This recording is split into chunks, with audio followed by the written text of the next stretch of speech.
अध्यक्ष महोदय, मैं सबसे पहले नवगठित विधानसभा के पहले सत्र में चुनाव जीतकर आए सभी माननीय सदस्यों का हार्दिक अभिनंदन करता हूं और उन्हें बधाई देता हूं। बिहार विधान मंडल के दोनों सदनों के संयुक्त अधिवेशन में माननीय राज्यपाल महोदय का अभिभाषण हुआ है। मैं बिहार विधानसभा के उन सभी माननीय सदस्यों को धन्यवाद देता हूं जिन्होंने माननीय राज्यपाल के अभिभाषण में भाग लिया। माननीय राज्यपाल महोदय ने अपने अभिभाषण में सरकार की उपलब्धियों एवं प्राथमिकताओं को विस्तार से बताया है और इसके लिए मैं माननीय राज्यपाल के प्रति आभार व्यक्त करना चाहता हूं और मैं सदन के समक्ष अपनी कुछ बातें रखना चाहता हूं। अब ये जानिए, आप सब जानते हैं कि 24 नवंबर 2005 को पहली बार एनडीए की सरकार बनी थी और तब से राज्य में कानून का राज है और हम लगातार 20 वर्षों से विकास के काम में लगे हुए हैं। बिहार का विकास करना ही हमारा मुख्य उद्देश्य रहा है। हम दिन रात बिहार को आगे बढ़ाने के लिए भी सोचते हैं और इसी प्रकार काम करते रहते हैं। मैं बिहार की जनता का आभार व्यक्त करता हूं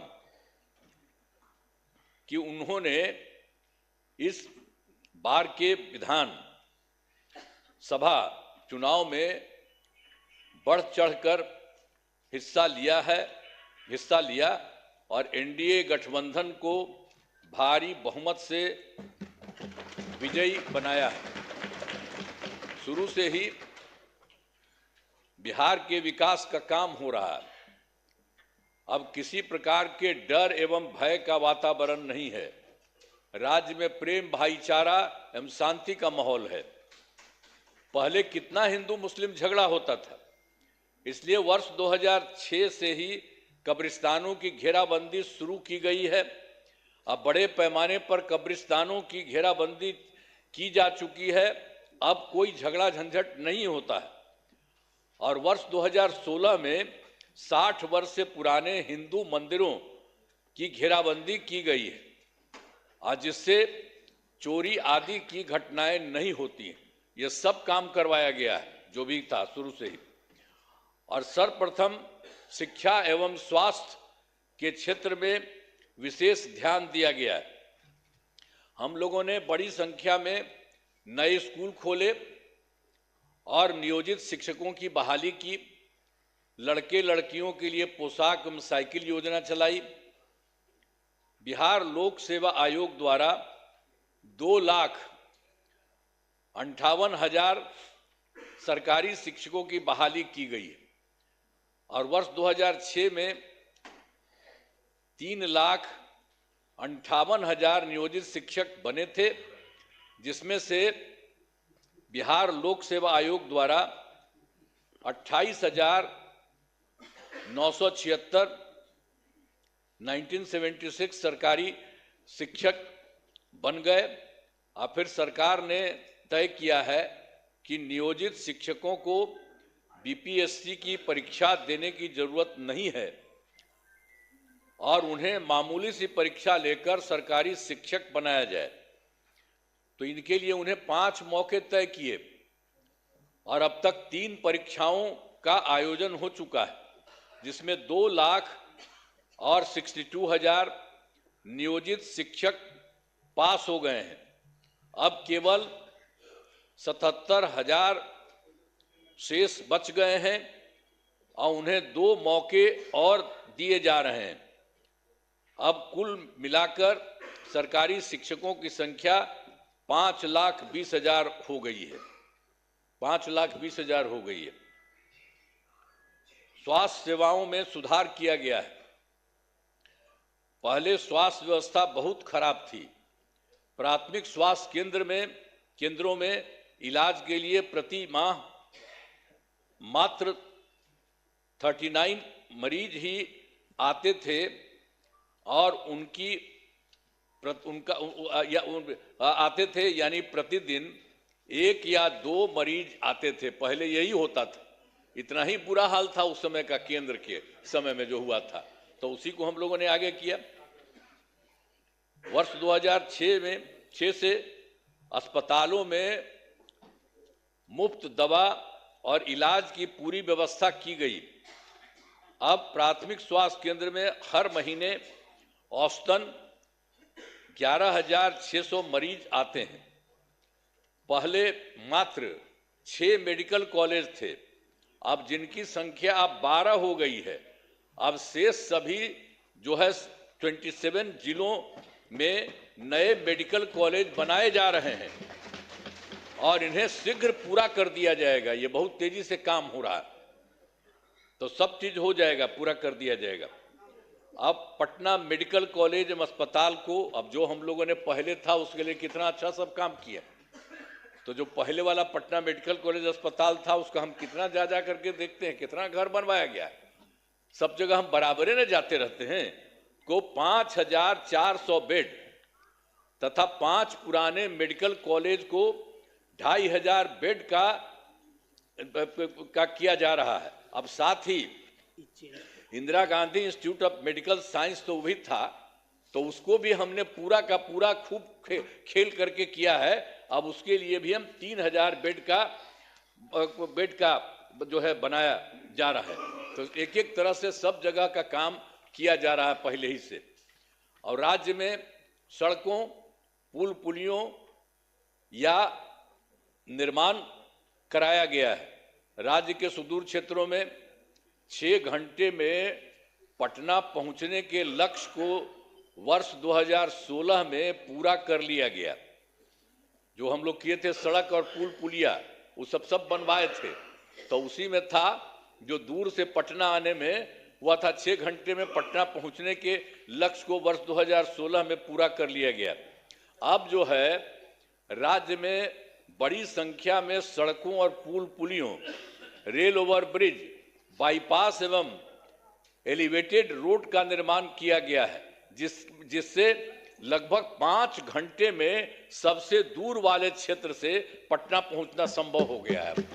ये सब काम हो रहा है। इसे और बेहतर करने का प्रयास जारी है। इसके लिए 5 नए एक्सप्रेस वे सड़कों का निर्माण एवं प्रखंड मुख्यालयों को जोड़ने वाली सड़कों का 2 लेन चौड़ीकरण किया जाएगा। और उसके बाद वर्ष 2008 में कृषि रोड मैप बनाकर काम किया गया है। उसी समय शुरू हम लोगों ने काफी किया और आगे भी काफी चला है, जिससे कृषि के क्षेत्र में बहुत अच्छी प्रगति हुई है।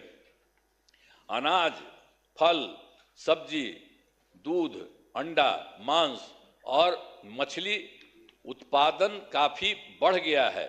अब मछली का उत्पादन 2.5 गुना से अधिक हो गया है और इससे मछली के उत्पादन में बिहार आत्मनिर्भर हो गया है और साथ ही किसानों की आय बढ़ी है।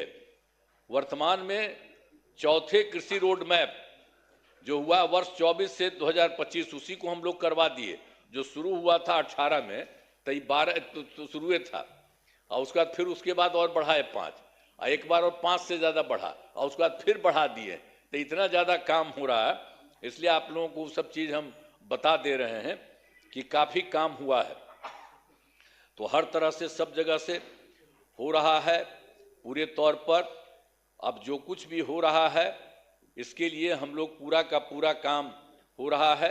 अब वर्तमान में चौथे कृषि रोड मैप वर्ष 2024 से 2019 जो हमने बता दिया उसका किए हैं के तहत योजनाओं पर तेजी से काम हो रहा है।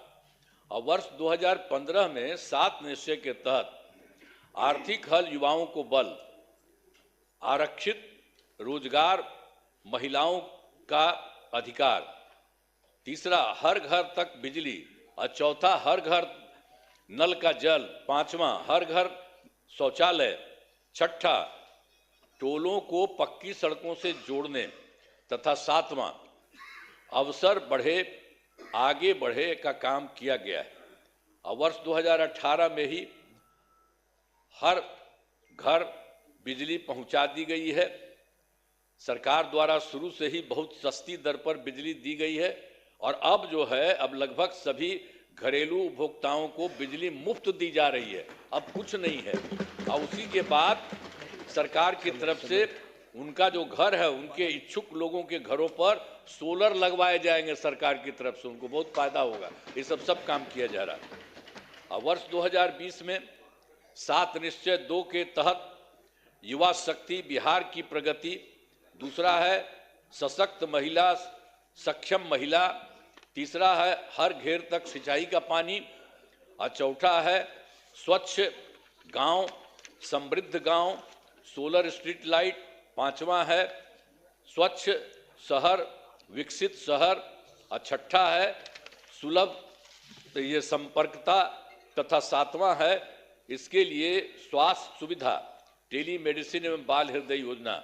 सभी पर काफी काम हुआ है, और जो भी काम बचे हैं उन्हें शीघ्र पूरा किया जाएगा। ये सब हो जाएगा, सब चीज का। और आप जानते ही हैं 2020 में और काम किए थे। 7 निश्चय 2 के तहत ही महिलाओं के लिए 10 लाख नौकरी और 10 लाख रोजगार देना शुरू किया। तो एक तो हो गया 10 लाख युवाओं को सरकारी नौकरी हो चुकी है, लेकिन जो हम लोग 10 लाख रोजगार की बात किए, उसका तो एकदम सीधे धीरे बढ़ते बढ़ते अब 40 लाख लोगों को रोजगार दिया जा चुका है। तो आप सोचिए 10-10 बीसे न था, तब 10 और 40 होकर के 50 हो गया। दोनों को मिलाकर 50 लाख युवाओं को सरकारी नौकरी का रोजगार दे दिया है। अब अगले 5 वर्षों के में हम लोगों ने तय कर दिया है कि 1 करोड़ युवाओं को नौकरी एवं रोजगार देने का लक्ष्य रखा गया है। इस पर तेजी से काम होगा। तो ये जो 10 लाख युवाओं का सरकारी नौकरी है, ये भी और आगे बढ़ेगा। तो ये सब हम कर रहे हैं। अगली बार 5 साल के लिए हम लोग कर दिए हैं कि उसके लिए हम लोग पूरा करेंगे 1 करोड़ युवाओं का। तो ये सब होगा। और फिर महिलाओं के लिए वर्ष 2006 में पंचायती राज संस्थाओं एवं वर्ष 2007 में नगर निकायों में महिलाओं के लिए 50% आरक्षण से शुरुआत की गई। अब तक 4 चुनाव हो गए हैं। सब कुछ शुरू में कर दिए थे हम लोगों ने कर दिए थे 16 में पंचायती राज संस्थाओं में, और 7 में किए थे नगर निकायों में, और सबको महिला का 50% कर दिए। वो सब तो है ही, और उसका 4 चुनाव उसके अलावे भी चल रहा है, वो बहुत अच्छा हुआ। और वर्ष 2013 से पुलिस में 35% आरक्षण दिया है हम लोगों ने। अब जान लीजिए, अब बिहार पुलिस में महिलाओं की संख्या देश में सबसे अधिक है। और वर्ष 2016 से महिलाओं को सभी सरकारी नौकरियों में 35% आरक्षण दिया जा रहा। पहले बिहार में स्वयं सहायता समूह की संख्या बहुत कम थी, वो पहले बड़ा खराब था, तो इसीलिए हम लोगों ने किया। वर्ष 2006 में विश्व बैंक से कर्ज लेकर राज्य में स्वयं सहायता समूह का गठन किया, और उसका नाम हम लोगों ने जीविका दिया। जीविका दीदी भी कहते हैं। और कितना बढ़ा हुआ, अब स्वयं सहायता समूह की संख्या बढ़ गई और जीविका दीदियों की संख्या 1 करोड़ 40 लाख हो गई। अब इसके बाद हम लोगों ने 2024 में भी किया कि शहरी क्षेत्रों में भी नहीं होता है, वो भी हो। अब शहरी क्षेत्रों में स्वयं सहायता समूह का गठन हो रहा।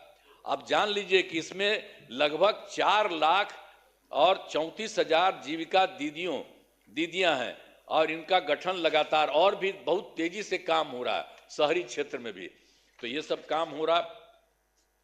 तो वर्तमान में महिलाओं के रोजगार के लिए एक नई योजना, मुख्यमंत्री महिला रोजगार योजना शुरू की गई है, जिसके तहत हर घर की एक महिला को 10,000 रुपये के दर से अब तक 1 करोड़ 56 लाख महिलाओं को एक राशि दी जा चुकी है। शेष महिलाओं को राशि दे दी जाएगी। अब जिन महिलाओं का रोजगार अच्छा चलेगा, उन्हें 2 लाख रुपये तक की सहायता दी जाएगी। ये सब काम करना जा रहा है। सरकार ने शुरू से ही सभी तबकों का विकास किया है, चाहे हिंदू हो, मुस्लिम हो, अपर कास्ट हो, पिछड़ा हो, अति पिछड़ा हो, दलित हो, महादलित हो, सभी के लिए काम किया गया। हम मुस्लिम समुदाय के लिए भी हमने काफी काम किया। मदरसों को सरकारी मान्यता दी गई है, उनके शिक्षकों को अन्य सरकारी शिक्षकों के बराबर वेतन दिया गया है। अब सभी वृद्धजनों, दिव्यांगजनों और विधवा महिलाओं को मिलने वाली पेंशन की राशि 400 रुपये से अभी बढ़ा करके हम लोगों ने कर दिया है, 1100 रुपये कर दिया गया, जिससे 1 करोड़ 14 लाख लोगों को फायदा हो रहा है। अब विकास कार्यों में जो कमी रह गई उसे पूरा करने के लिए वर्ष 2024 के दिसंबर एवं 2025 के सरकारी जनवरी फरवरी माह में हम जो गए थे, मैंने प्रगति यात्रा के दौरान सभी जिलों में जाकर विकास कार्यों को देखा और जो कमी रही उसे पूरा करने के लिए पूरे बिहार के लिए 430 नई योजनाओं की स्वीकृति दी गई है और हर जिले में जो कुछ भी है उसके लिए काम किया जा रहा है। सभी जिलों में इन योजनाओं पर काम शुरू हो चुका है। इन सभी कार्यों को शीघ्र पूरा करा लिया जाएगा। अब इसके अलावा बिहार के विकास में अब केंद्र सरकार ने भी कितना बड़ा सहयोग किया। बिहार के विकास में केंद्र सरकार का पूरा सहयोग मिल रहा है।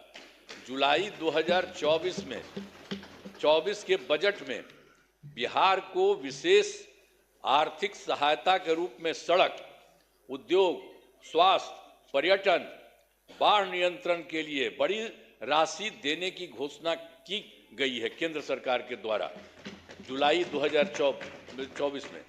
और फिर फरवरी 2025 के बजट में बिहार में मखाना बोर्ड, एयरपोर्ट की स्थापना, पश्चिमी कोसी नहर के लिए वित्तीय सहायता आदि की घोषणा की गई है। और फिर वर्ष 2018 में देश के कुछ राज्यों में खेलो इंडिया यूथ गेम्स का आयोजन हुआ था। अब इस वर्ष खेलो इंडिया यूथ गेम्स का आयोजन बिहार में हुआ है, जो गौरव की बात है। इन सब के लिए आदरणीय प्रधानमंत्री श्री नरेंद्र मोदी जी का हम नमन करते हैं। सब करिए ना नमन, एक बार हाथ उठा के बढ़ाइए।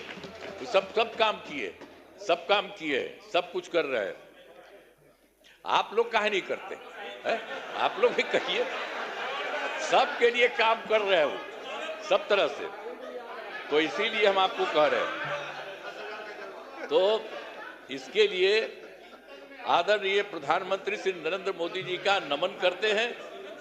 आदरणीय प्रधानमंत्री जी कई बार बिहार आए हैं तथा उनके द्वारा विकास कार्यों का शिलान्यास शुभारंभ किया गया है। बहुत बार हम आते हैं पटना और चारों तरफ देखते हैं और सबके लिए फायदा करते हैं। तो ये सब काम हो रहा है। इन सभी योजनाओं पर अब तेजी से काम हो रहा है। तो मतलब जो बिहार के माध्यम से और केंद्र के माध्यम से इतना हो रहा है कि अब जान लीजिए कि इस बार जो हम लोग आए हैं, अब आप समझ लीजिए कि बहुत आगे बढ़ेगा, बहुत विकसित होगा आगे। इस बात को जान लीजिए। हमने आप क्या सुना ना भाई, सुना ना, बैठे बैठे पहले तो आप बतवा मेरा सुनबे, बैठे बैठे मत बोलिए, आप कहला कर रहे हो। सुनो प्लीज बैठे बैठे मत बोलिए। हमने आपको पहले ही बताया है कि हमारी सरकार ने पिछले 20 वर्षों में विकास के अनेक काम किए हैं। इस क्षेत्र में काम हुआ है, चाहे शिक्षा हो, स्वास्थ्य हो, सड़क हो, बिजली हो, कुर्सी हो, महिला सशक्तिकरण के लिए बहुत काम हुआ है। समाज के हर तबके के लिए सरकार ने काम किया है। इस बार बिहार के लोगों ने भारी बहुमत से एनडीए, नेशनल डेमोक्रेटिक अलायंस को जिताया है। अब विकास की गति को और तेज किया जाएगा। केंद्र सरकार का भी पूरा सहयोग मिल रहा है। आने वाले 5 वर्षों में विकास के अनेक काम किए जाएंगे। हर परिवार की आर्थिक स्थिति को मजबूत किया जाएगा। इसी बार के बारे में जान लीजिए। और तेजी से जो है औद्योगिक विकास किया जाएगा। महिलाओं और युवाओं के लिए रोजगार के अवसर बढ़ाए जाएंगे और शिक्षा एवं स्वास्थ्य को और आगे बढ़ाया जाएगा। कृषि रोड मैप के काम को तेजी से किया जाएगा। खेल एवं पर्यटन क्षेत्र का तेजी से विकास किया जाएगा। और सातवां है, गांव के साथ साथ शहरों का भी तेजी से विकास किया जाएगा। अब हमारा राज्य लगातार विकास कर रहा है। इन दिनों काम को और आगे बढ़ाया गया है। अब अगले 5 वर्षों में और ज़्यादा काम होगा, जिससे बिहार काफ़ी आगे बढ़ेगा। जो इस बार का काम है, जान लीजिए, बहुत आगे बढ़ेगा। अब बिहार के विकास में केंद्र का भी पूरा सहयोग प्राप्त हो रहा है। जो आपको हम बता दिए, केंद्र सरकार भी पूरा सहयोग प्राप्त हो रहा है। तो बिहार और विकसित होगा और देश की प्रगति में महत्वपूर्ण योगदान होगा। तो मैं अनुरोध करता हूं कि माननीय राज्यपाल महोदय के अभिभाषण के लिए उनके प्रति धन्यवाद का प्रस्ताव सदन सर्वसम्मति से पारित करें। यही हम करें। बहुत चीज़ उनको जो दिया था वो भी कर दिए हैं और ये सब आपको बता दिए हैं कि बहुत सारा काम हो रहा है और तेजी से काम हो रहा है। इन्हीं शब्दों के साथ मैं अपनी बात समाप्त करता हूँ। बहुत बहुत